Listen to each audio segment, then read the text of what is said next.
আসসালামু আলাইকুম। আমার সামনে যে নদীটা দেখতেছেন এটা হইতেছে যমুনা নদী।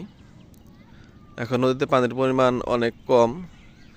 আর সামনে ওই যে যে চরটা দেখতেছেন ওইটা হইতেছে যমুনা নদীর মাঝখানের চর। হ্যাঁ, তো এখন ওই চরে কৃষকেরা বাদাম আবাদ করছে। ওখানে তাঁবু টানায় তারা বাদাম আবাদ করে। আবার যখন পানি আসবে, পানি আসার আগে আগে বাদাম তুলে ফেলবে। এখন আমি যে এখানে দাঁড়ায় রয়েছি এটা নদীর একদম কিনারে। এই কিনারেও কিছু বাদাম আবাদ করছে কৃষকেরা। এই যে এটা হচ্ছে বাদামের ক্ষেত।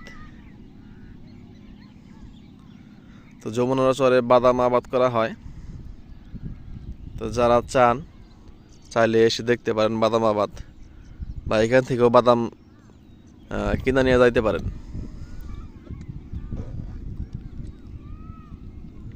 এখানে আমি আপনাদেরকে একটা বাদাম দেখাই, তাহলে আপনারা বুঝতে পারবেন। এই যে এখানে যে এটা দেখতেছেন এটা হইতেছে বাদাম। আপনারা বাদাম যেরকম খান আসলে প্রথম অবস্থায় এরকম থাকে না, এগুলো শুকায়। এই পাশে আর একটা বাদাম গাছ আছে, আমি আপনাদেরকে ক্লিয়ার বুঝাই। এই বাদামটা কে যেন তুলে রেখে গেছে এখানে।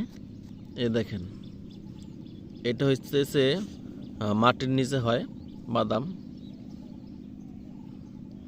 এটা কে যেন তুলে রেখে গেছে, তারপরে এখানে শুকাইছে, দেখছেন। এটা হইতেছে মূল বাদাম। তো সবাইকে অসংখ্য ধন্যবাদ।